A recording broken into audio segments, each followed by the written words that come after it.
وزیراعظم شہباز شریف صاحب نے وفاقی کابینہ کے اجلاس سے خطاب کرتے ہوئے کہا کہ تحریک انصاف سے مذاکرات کرنے کے لیے تیار ہیں لیکن بلیک میل نہیں ہوں گے۔ یہ بیان ایسے وقت میں سامنے آئے جب کلیدی وفاقی وزراء کے بقول عمران خان سے جیل میں ملاقات پر پابندی 8 فروری تک برقرار رہے گی۔ اس پابندی کا مقصد واضح ہے۔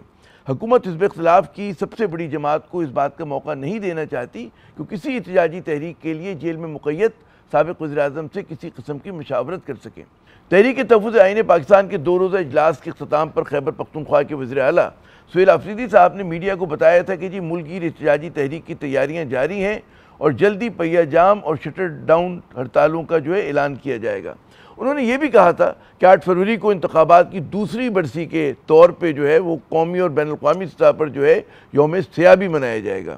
لیکن ساتھ ہی مشترکہ حزب اختلاف کے اجلاس نے یہ اعلامیہ بھی وہاں سے جاری کیا گیا تھا کہ مذاکرات کا راستہ کبھی بند نہیں ہونا چاہیے۔ اسی تناظر میں وزیراعظم نے جہاں مذاکرات کے لیے رضامندی کا اظہار کیا، وہیں انہوں نے یہ بھی کہا کہ صرف جائز معاملات پر بات آگے بڑھ سکتی ہے۔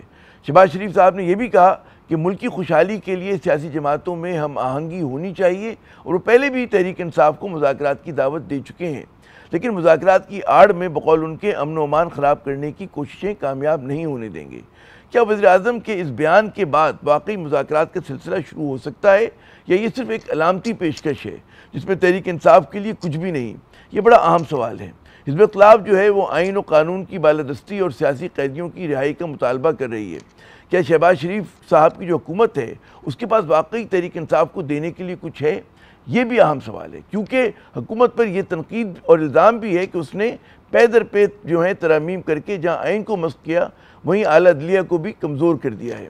کیا مذاکرات برائے مذاکرات سے تحریک انصاف اور اس کے اتحادیوں کو فائدہ ہوگا یا پھر حکومت ان مذاکرات کو گزشتہ متنازع انتخابات کو لیجیٹمائز کرنے کے لیے استعمال کرے گی؟ یہ بھی سوال ہے۔